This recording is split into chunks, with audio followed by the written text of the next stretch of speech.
Mummy હું તમને શું કહું છું કે આ વાત હવે પપ્પાને કરી દેવી જોઈએ. નકામું શું થાય કે વધારે શંકા કરશે અને પછી ઝઘડા વધશે ઘરમાં. અરે આ વાત તું ભૂલથી તારા પપ્પાને નહીં કહેતો. એને જો ખબર પડશે ને કે ગોપીને એના કોલેજમાંથી સસ્પેન્ડ કરી દીધીશ તો એ આ વાત સહન કરી જ નહીં શકે. મને તો ખબર છે ને તારા પપ્પાએ ગોપી માટે કેટલાય સપના જોયા છે, કેટલો ખર્ચો કર્યો છે ની વાહે. અરે મમ્મી આ સસ્પેન્ડ વાળી વાત સસ્પેન્ડ જ રહેશે, પછી ક્યારેય નહીં ખબર પડે પપ્પાને.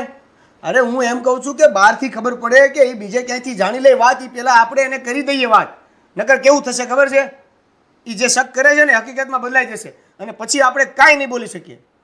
તો આનો હું રસ્તો કાઢવો કે તું? રસ્તો મેં તમને કીધું તો ખરા કે સામેથી ચાલીને આપણે બોલી દઈએ. અરે થોડીક વાર ટેન્શન થશે, વધુ થોડા દિવસ ટેન્શન થશે, પછી બધું નોર્મલ થઈ જશે. બોલો પેલો તો એને એ આઘાત લાગશે કે આપણા ઘરના લોકોએ કોઈને કીધું નહીં. પણ મારો તો જીવ જ ન થાલતો કે હું એને આ વાત કરું. તમે જો કહેતા હોય, તમારી પરમિશન હોય ને તો આ વાત હિંમત રાખીને હું કહી દઉં. રહેવા દે ને, તાર પપ્પા તને મારશે, મને તો ઈ બીક લાગે છે. મને હું કેમ મારે ભાઈ, સસ્પેન્ડ ઓલી થઈ છે તો એ સસ્પેન્ડ થઈ પણ આ વાત આપણે અત્યાર સુધી છુપાવી છે, એમાં તોય શામિલ હતો કે નહીં? કહી દેવું. હું કહી દેવું? હા, બધાને બડો લે તાર પપ્પા. એટલે એ ખાલી બળો લેવાના બીકથી તમે આ વાત છુપાવવાની વાત કરો છો? હજી લાંબી આટલા મહિના થઈ ગયા છે આપણે વાત નથી કરી, તો હવે કેમ વાત કરવી? જો મમ્મી, એક વાર ખોટું બોલશું ને એટલે બીજા 100 વાર ખોટું બોલવું પડશે.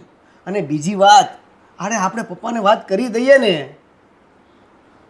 તું કે એ વાત બરાબર છે, પણ આ બધી વાત કરશું ને તાર પપ્પા પ્રિન્સિપલ પર જાય અને કાંક કહે તો? બોલો, અરે આજ નહીં તો કાલ એને ત્યાં જવાનું થશે જ ને. હવે ફી ભરવાની વાત આવશે તો ત્યારે શું થશે? એની કરતાં હું એમ કહું છું કે આજે પૈસા ભરવાની વાત છે કે નહીં, એ પૈસા ભરવાની વાત થાય એ પહેલાં જ આપણે પપ્પાને વાત કરી દઈ. બની શકે કે એ જ બધું એડજસ્ટ કરે અને પ્રિન્સિપલને મળીને એ જ બધી વાત કરે તો.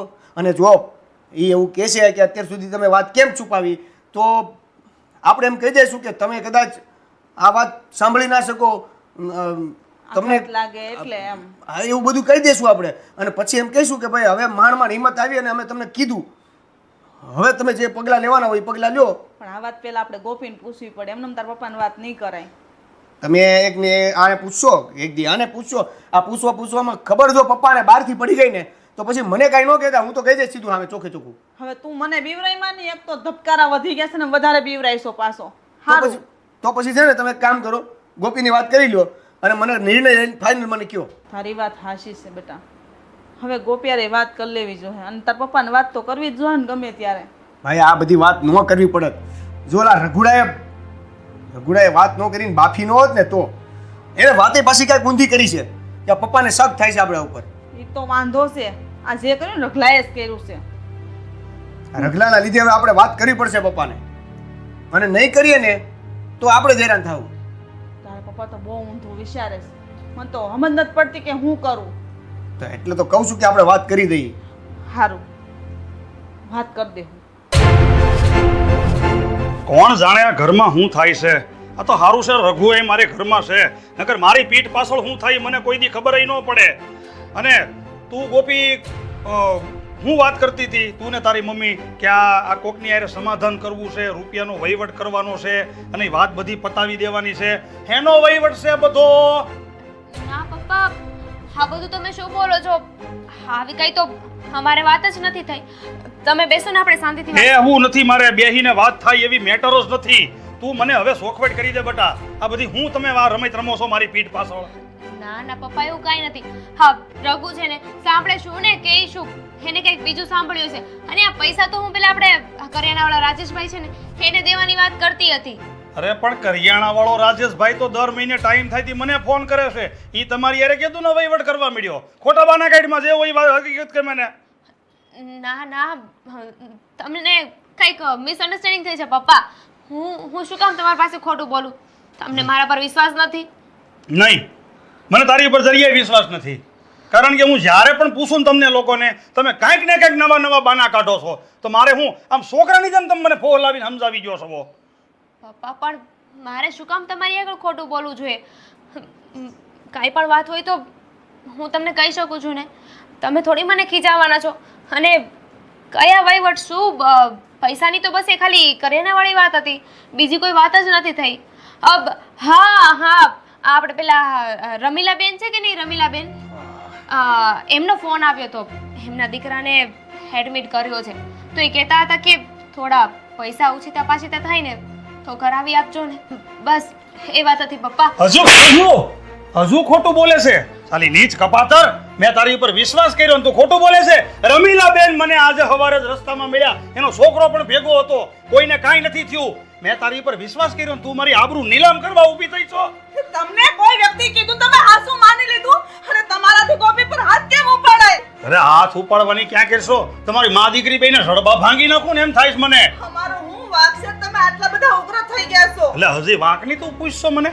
અરે આ તો હારું છે કે ઓલો રઘુ મને બધી વાત કરે છે, નકર તું મારી બાયડી થઈને મારાથી બધો ભેદ છુપાવશો અને આ મારી પેટની દીકરી થઈને મને હાસી વાત નથી કરતી. અરે કામવાળા પર વિશ્વાસ કરો, તમને શરમ આવવી જોઈએ. આટલા વર્ષના આપણા સંબંધો, એના પર તમને જરાય વિશ્વાસ નથી આવતો? અરે પણ તો વાત શું છે? તમે હેના વહીવટની વાત કરો છો કે આને પૈસા દઈ દેવું તો આ બધો મેટર ક્લોઝ થઈ જાય, ઓલાને પૈસા દઈ દેવું બધું સમાધાન થઈ જાય, કાંઈ વાંધો નહીં આવે, ઘીના ઠામમાં ઘી પડી જાય. હેની મેટર ને હેનું સમાધાન. એ બધી વાત મૂકો ને પપ્પા. તમે હમણાં જે બોલ્યા એ શું હતું? મને ખબર હતી કે તું મારું નાક કપાવીને રહીશ. હા સિરિયસલી પપ્પા, હું તમારી દીકરી છું અને તમને મારા પર એટલો પણ વિશ્વાસ નથી. એક વાત યાદ રાખજો પપ્પા, હું જિંદગીમાં ક્યારે એવું કોઈ કામ નહીં કરું કે તમારે નીચા જોવો જેવું થાય. તે આપણા નસીબ હારા છે, આપણે ભાગશાળી છીએ કે આવી ડાય દીકરી આપણા ઘરે છે, સંસ્કારી છે, તમારું નાક જોઈને હાલે છે, એવા કોઈ કામ નથી કરતી કે તમારે નીચા જોયા જેવું થાય છે. પણ મને શંકા ઉપજે એવું તમે કરો છો. તમે લોકો સમજતા કેમ નથી? તમે લોકો જે કાંઈ વાતચીત કરો, જે ચર્ચા કરો, એ તમે મને કેમ નથી કહેતા? હોય પપ્પા અમુક એવી વાતો જે તમને ના કહેવાતી હોય તો નથી કીધી. તમે તમારા બિઝનેસની વાત અમને કરો છો નહીં ને, તો પછી વાડી ઘડે એક ને એક વાત પૂછીને જાણીને એ વાતને શું કામ ચોળીને ચીકણી કરવી છે તમારે? કોઈ વાંધો નહીં, તમે મા દીકરી છે ને એ કાન ખોલીને સાંભળી લેજો. જો કોઈ પણ વ્યક્તિએ મારી સામે કે મારા ઘર સામે આંગળી ચીંધી છે ને તો હું ભૂલી જઈશ કે આ મારી દીકરી છે અને તું મારી બાઈ છો. તમારે લોકોને જેમ કરવું એમ કરજો અને જેમ રહેવું એમ રહેજો. બસ હું તો ખાલી એટલી જ ઈચ્છું છું કે આ ઘરમાં કોઈ તકલીફ ન આવે. બાકી તમારે જે સમજવું એ સમજો.